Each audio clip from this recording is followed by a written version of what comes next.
How are you? Welcome again to our conversations about entertaining.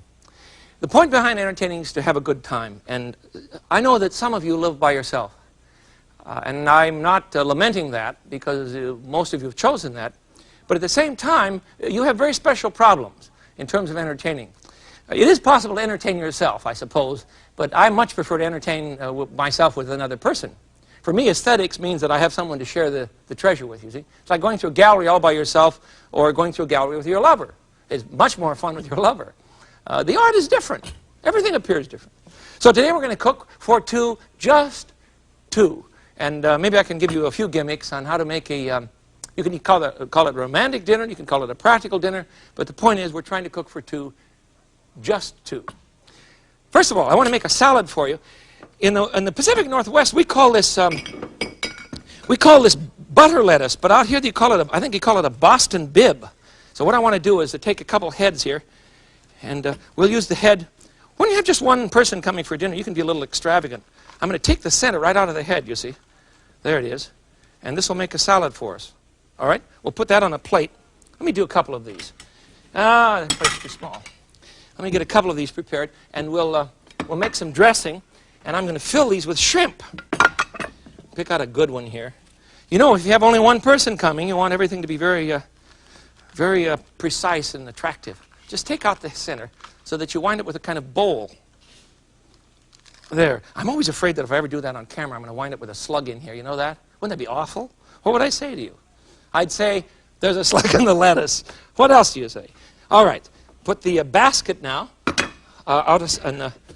away so we can chop up the lettuce just a tad. I just want to dice this a bit or cut it into strings. This is very tender. It's the heart of the lettuce, you see. And that will make the rest of our salad.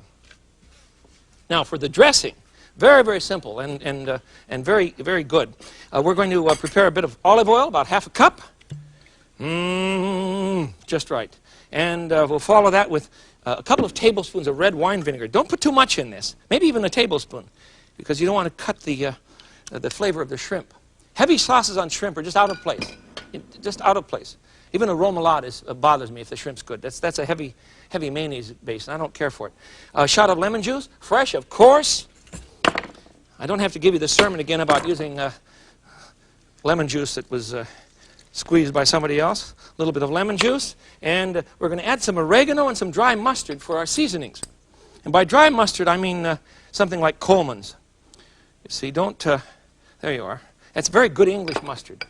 That's about 1/4 of a teaspoon, and the same with the oregano. Remember, we're cooking for two, just two, so you don't need an awful lot. Most of us, when we cook by ourselves, go overboard. That is to say, we cook so much stuff, we stick it in the refrigerator, and we have to eat it for 2 or 3 days, and then we get depressed, and pretty soon we're not eating properly. That's why I want you to invite someone in. So then you'll eat a much nicer meal. Okay, there we have the dressing. I think we need some pepper.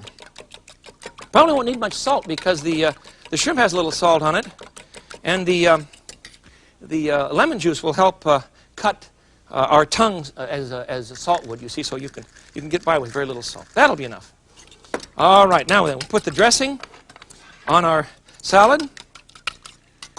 That's a lot of dressing, but I'll show you what else I'm going to do. I can also sprinkle some of this dressing on the bib lettuce. You see, on the basket, or the Boston lettuce, whatever you call it. And we'll put some shrimp in here. There we go. I've pre-cooked these, of course, and then chilled them. You don't have to use the great big ones. These are only about $95 a pound. But you can buy a little salad shrimp. That'd be fine.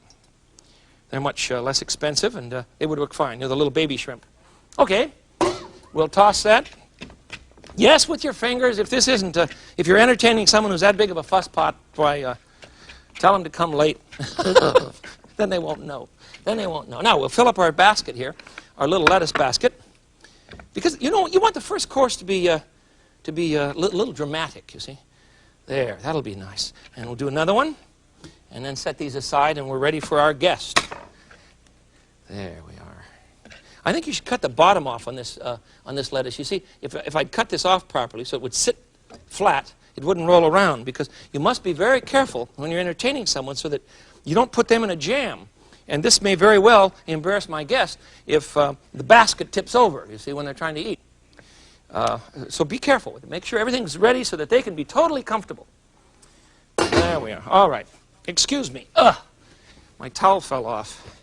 There you are. Okay, that dish is done. Let's put it aside, and we'll go on now to a white fish dish. Fish, you're going from shrimp to fish? Yes, and then I'm going to do scallops. Remember, it's dinner for two. And fish has always been considered an aphrodisiac, right? We're not fooling around today. We're cooking. All right. The shrimp salad is ready in a Boston bib lettuce, or butter lettuce as we call it on the West Coast. And there, get a pan going. And we'll start in preparing our fish. I'll heat my pan, and there we go. Now, for our fish, I'm going to use a white fish. You can use sole, flounder. This is a Lake Superior white. You can use anything you want. These pieces are too big, so let's cut them in half first. There we are. That's fine. And we're going to bread them with anything but bread. We're going to use filberts. Have you ever done this? There's a restaurant in the public market in Seattle, a place I really enjoy, and they bread their fish with filberts, or sometimes they're called hazelnuts. Now I need to grind these up a bit. I'm going to use my old coffee grinder, and it'll work well to get a kind of, let's hope it works well, yeah. All righty. Not too fine. There we are. There we are. Okay. And on it goes. There. I'm going to bread my, I'm not getting all of that out of there. Now we've got it. I'm going to bread my fish with the beautiful filberts. And in order to get the breading to stick, I'm going to put a little bit of lemon juice on it first. Here it is. A little bit of lemon juice on the fish. Just on one side, maybe a little salt and pepper. Okay, there we go. That'll do us. And rub that in. Pepper if you like. You won't need much. There we are. It's very, very simple. And we'll get some olive oil in the pan. Here it is. That pan's awfully hot. I think I may have gone too far here. Yes, it is too hot. So turn down the heat and at least get it off when you first throw them in, you see? We'll just take it off right now. All right, we're going to bread our fish now in the hazelnuts, or the filberts. Just throw them right on. Get a lot on there. And then lay them into the pan. Beautiful. Ah, I love that sound. You think this is too extravagant? Fish with hazelnuts? I don't think it's too extravagant. I have a neat friend coming, so it's all right. Actually, you know I'm very far from home. And I have trouble talking to you about today's subject, cooking for two, because I haven't had dinner with my wife for several nights. And I don't approve of that. Not at all. And I'm getting very melancholy today because she's my best critic, and she's also my best eating partner. Okay, there we are. Now, we'll saute that. Don't overcook fish. Remember, the Chinese rule is don't cook it, threaten it. And I think you should remember that when you're cooking too. I've had fish cooked, and deep frying fish. Oh, Lord, what for? There. You don't want to deep fry fish at all. You'll ruin it. I don't know of a single fish that can take a deep fry, unless it's a heavy cod, you know, for an English fish and chips. That might be all right. But otherwise, you're going to get into trouble. All right, let's make a sauce for this. I want a tablespoon of butter. I want a lemon butter sauce here. Tablespoon of butter. Boy, that's pretty hot. I'll get that off the burner too. It's just too hot. Don't want to burn that. Now, you see that's beginning to burn right away? So add some olive oil. We're going to try and prevent that right now. There we go. That'll do us. We don't want the sauce to be too dark. And we're going to add a tablespoon of flour to that, and we'll make a basic roux, you see? You know what a roux is? Half flour and half, there we go, half flour and half butter, so that we can thicken our sauce quickly and nicely. And I need more flour. That's not going to work. There we go. And you can make a roux out of vegetable oil and butter. You can do that easily, and then you wouldn't have quite so much butter, fat, or cholesterol in your food. That'd work fine. Now we're going to add some clam juice and some white wine, or fish stock. You see, about a cup. And we'll cook this now. I'm going to add some wine, but back on the burner it goes. This will thicken up for us, and we'll add a little bit of white wine. Time to turn the fish. Okay. You might want to add a bit of salt to this, and surely some lemon juice, but I have to turn my fish first. Here it is. There. Look at that, isn't that beautiful? Oh, don't overcook it, please. I'm going to spread the oil around. There we go. All right, the sauce is doing nicely. Let's put in some lemon juice, and I think we're ready to go. Look at that, I've shot 2 lemons already, and we're just getting started. That's all right. All right, there we go. You got the sauce. It's very simple. Make a roux of butter and flour, and then add a bit of clam juice or fish stock, about half a cup to a cup, and a little bit of white wine, just a shot, a little bit of lemon juice, and the sauce is ready. Actually, that one's too thin. I'm going to add some more.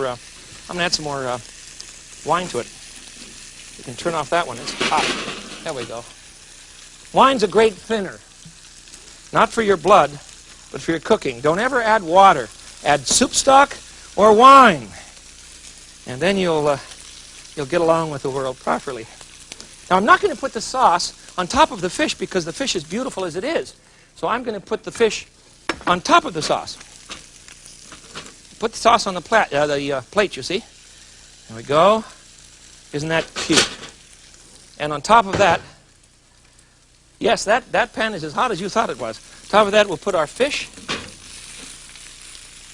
And we'll garnish that with a bit of, some fresh dill perhaps, or some parsley. I'm going to use dill. There we are. If these nuts continue in the pan here, they're going to burn up, so I want to get rid of them. Going to use that pan for our next dish, which is also fish. Dill garnish. Oh, I don't need much, but the idea that you should not do something extravagant just because there are 2 people there, or because you've been married 35 years, is just crazy. You should always have a good time. The table is the proper place for making love, for heaven's sakes. It's the most important room in the house, I'm convinced. Think of all the wonderful love scenes that you've known in history. Antony and Cleopatra, Tom Jones, that wonderful oyster eating scene, Katharine Hepburn and Humphrey Bogart on The African Queen, when he turned to her and he said, "Madam, may I offer you some tea?" And she said, "Please, Captain." And he offered her a cup of rusty water out of the tank. Do you remember? That's intimacy. And it's always over food. Not the kind of breakfast that, what was his name, had with May in Public Enemy #1, Cagney. She made some wisecrack to him, and he picked up a grapefruit and pushed it in her face. Horrible thing to do. Not with food. Don't fight with food, please. That violates everything that we're trying to do in the Frugal Gourmet. Celebrate food. Have a good time and enjoy. Act like Tom Jefferson. He used to have sinful feasts with lots of people, and most of them were girlfriends, but the boy could sure cook. All right, thirdly, I want to do a dish that I stole from a restaurant, a favorite place of mine. The chef there is Northern Italian, but he can sure cook. The restaurant is Northern Italian. The chef is Polish, so he comes up with some wonderful ideas. This one is great. I'm going to cook some scallops for you. We need some olive oil in a hot pan. Whoops, don't want wine, we want olive oil. And the scallops are ready to go. Everything is prepared already, so I can just throw them in the pan and toss them about. Very simple. We're going to make scallops in pesto. I want some carrot sticks. Aren't these beautiful little things? You want to see how these are made? I have a gadget that is more fun. Here it is. Here it is. It's very easy. You see, it has little teeth on it, and you slice them down this way, and they turn into sticks. You have to break them up, of course, the carrot sticks together. But here we have a pan full of carrot sticks now. I want to throw in a bit of green onion, just a smidgen. We don't want to get in the way of the scallop. We want off the scallop support. And, of course, some garlic. Oh, a clove. Good Lord, you put garlic in everything. I thought you were doing a show on lovemaking. Garlic is a known aphrodisiac. It's also the healthiest thing you can possibly do for your heart. Okay, that's fine. It's time for the scallops. These are beautiful little bay scallops. I'm going to do this on high heat now because I don't want to cook these. I just want to get them going. Look at that, Mommy. He keeps putting his hand in the frying pan. I know, don't you try that, but it's the only way I can function in the kitchen. Give him a toss. You see, the carrot is really there primarily for color and to add a little bit of sugar, sweetness. When you toast the carrot, there you go. When you toast the carrot, you'll get a marvelous bit of sugar. Carrots have a lot of natural sugar, and they make a very nice addition to any fish dish. Now, we're going to close that out with a shot of white wine, and I'm looking for the pesto. Here it is. A shot of white wine, a bit of lemon juice, and some pesto, and maybe some salt and pepper. I don't know if you'll need much. Pesto is a sauce that we've talked about before, and I'm using mine out of a bottle this morning. I'm sorry about that, but it's made of ground fresh basil. Don't try this with old dried basil. It won't work. Fresh basil, walnuts, if you can't afford pine nuts. You see, it's very thick and green. It looks like chopped lawn, let's be honest. In olive oil. Basil, olive oil, garlic, that kind of thing. It's very delicious. The recipe's in, you can find the Italian recipe easily. Okay, a little bit of pepper on our scallops. They're doing well. I don't want to overdo these. Good heavens. All right, and a pinch of salt. That was a pinch. And now we'll add our lemon juice and then finally our pesto, because I don't want to cook the pesto. Green pesto sauce is to be eaten raw, literally raw. And in Genoa, Genovese, where it comes from Italy, you see, you have this on pasta, and it's wonderful stuff, just wonderful. There we go. All right, now we'll put in the pesto sauce. We just need a tablespoon or so. We don't want to cook it. And make your own. Yes, I know. I just didn't have time today. And it's all right. When you're entertaining two, you have to plan very much ahead, because you don't want to be in a panic when your friend comes. And if you live by yourself, and I keep talking about this mythical friend, hey, they just live down the hall. Or they're right, you know, it's a telephone call away. Don't eat by yourself. You know why? Let me dish this up and I'll tell you why. I'll tell you why. I have some very strange theories about what goes on when we eat by ourselves, and I think I can back them up. I'll tell you what it means. Just a second here. I'm going to put the scallops. Oh, boy. Oh. Eat your heart out. If you're in some part of the country where you can't get scallops, I feel bad. But generally you can buy them frozen. And remember that sometimes it's perfectly all right that foods are frozen, because things like scallops, you see, would not take the trip. And if it says fresh scallops, and by fresh they mean they've never been frozen, but they don't taste clean, you see, they've been sitting around, you haven't gained a thing. You haven't gained a thing at all. So frozen is all right sometimes. Let me put this out. We need some color here. Now, let me tell you about eating by yourself and why I want you to stop it, even though at the moment you think you can't. Whether you're an older person living by yourself or a young kid in college, there's no reason to eat by yourself for several reasons. One, you don't eat properly. You don't eat properly at all. Isn't that gorgeous? You eat because you have a rather dull image of yourself when you're alone at table. It's no fun to be by yourself. Even if you're lonely, it's better to be lonely with someone else, and that's why we go to restaurants when we're all by ourselves. I understand what happens. So first of all, you eat improperly. You don't treat yourself well. Secondly, you eat too much, because there isn't another person across the table saying, I love you, don't stuff yourself, you see. And thirdly, you generally take on a very bad diet regimen, because you're nibbling and snacking and fooling around, and you say, well, you know, it's only me, and I'm leaving at 7, so I'll just see what's in the refrigerator. You should sit down and entertain yourself, and you can really do that best with another person. That's what I want you to do. Now, for your other person, I suggest you make them chicken under a brick. It's all right. I promise you it'll work. Let me show you something. This is just a gimmick that actually does work. It makes a very delicious dish. First of all, I have pan-fried on both sides a couple of chicken halves, and I've marinated them first. What did I do with my paddle? Here we are. I marinated my chicken halves first. You won't get to see that, but it's very simple. In olive oil, garlic. Garlic! He's made 4 dishes, Agnes, and he's got garlic and everything. Well, I expect a wild evening. Don't invite someone over who doesn't like garlic. You're not going to have any fun. Not at all. But we have some garlic, olive oil, rosemary, and I think I put some thyme in that too. Let me check my list. I always keep recipes, even if I have one person coming. I write things down so that when they come in, I can give them a hug and we can pour a glass of sherry and start talking. Keep yourself organized so you don't get all lost. Oregano and rosemary, along with olive oil and garlic. Marinate the chicken for about an hour, and then brown them severely on each side, you see. I just cut the chicken in half. You understand how this came apart, right? This is what they did to me when I had open heart surgery. And I've never felt so good, so don't feel bad for the chicken. All right? Brown him on both sides. And in the oven, I have heated 2 bricks. Yes, at 375 for about an hour. Now these two are cold, of course, but I want to show you how this is done. Will you stop laughing? It's not a gimmick in that sense. It's going to work. The reason I'm doing this, of course, is because chickens in our time are so pumped up with water and phony hormones. These poor chickens have never even scratched around the ground. And don't ask me about doing a show on, on lovemaking, for heaven's sakes, when these two chickens, never mind. They don't have a good life. They're used, and I'm sorry about that. We're going to put the chicken halves in our baking pan, and then put just a tiny chunk of aluminum foil on them. Don't misunderstand me now. I don't want to cover them with aluminum foil. I just want to protect them from the dirtiness of the brick. Yes, I got these out in the backyard, same place you can get yours. And then on the top of each one, we set one hot brick. Plunk. Balance that rascal. There it is. And this, you see, the chicken is so full of water and moisture that we can press it out with a hot brick. It'll take, 45 minutes to cook. And the moisture will come out of the brick, and you'll have that kind of chicken that I used to know as a child, the chicken that ran around in our backyard. Yes, it was hard for me when my mother killed them.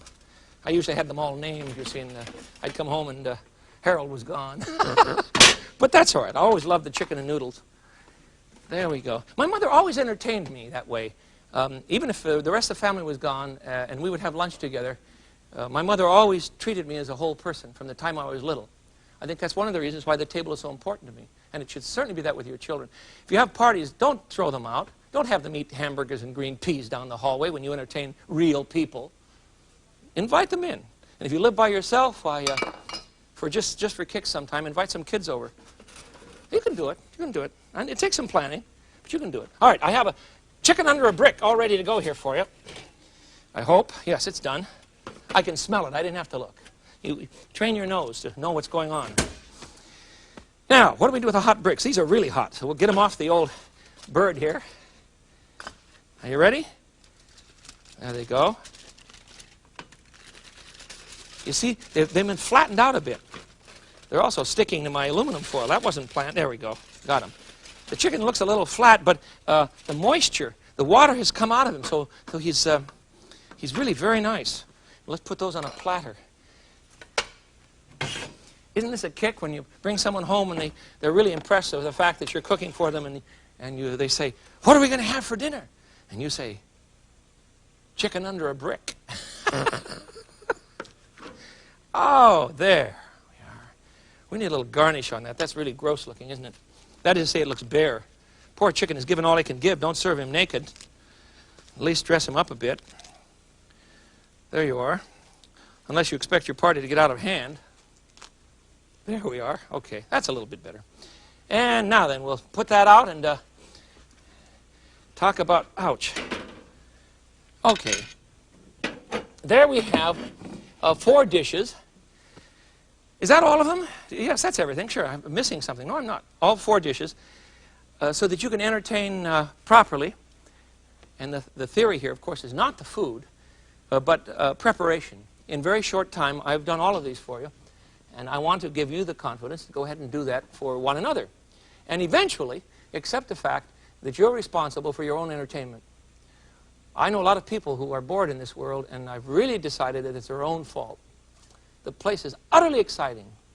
You remember the line in Auntie Mame? She's coming down the staircase, and I'll clean this up for the children. She's coming down the staircase, and she's talking with her nephew, and she says, Richard, I think was his name, and she said, "Richard, the whole world is a banquet feast, and those poor fools are starving to death. There's no reason to starve to death.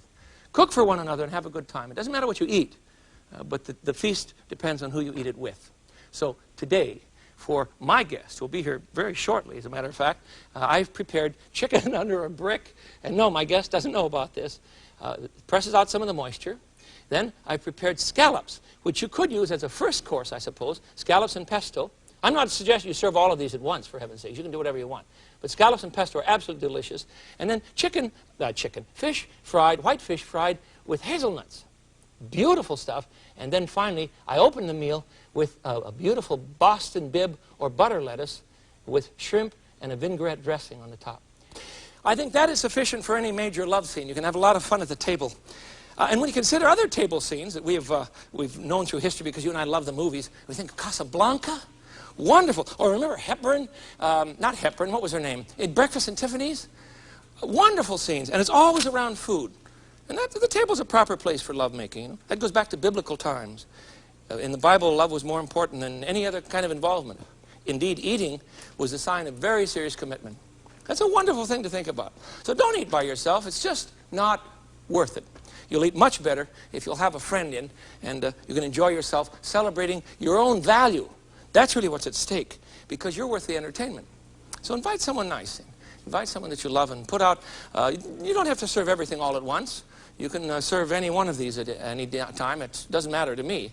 Or make up your own menu, of course, but the point is that you don't eat by yourself. Bring in someone else that you love and have a good time. There. One last line about the table. Confucius said, you didn't know I knew Confucius, did you? Confucius said that we all know that there are two major drives. Sounds like Freud, but it was Confucius. Two major drives, one for sex and one for food. And we also all know, he said, that the most important drive is for food. He's not talking about eating, he's talking about community. And that's what I want you to think about when you feed your friend. Until I see you again then, this is the Frugal Gourmet. I bid you peace. Bye-bye.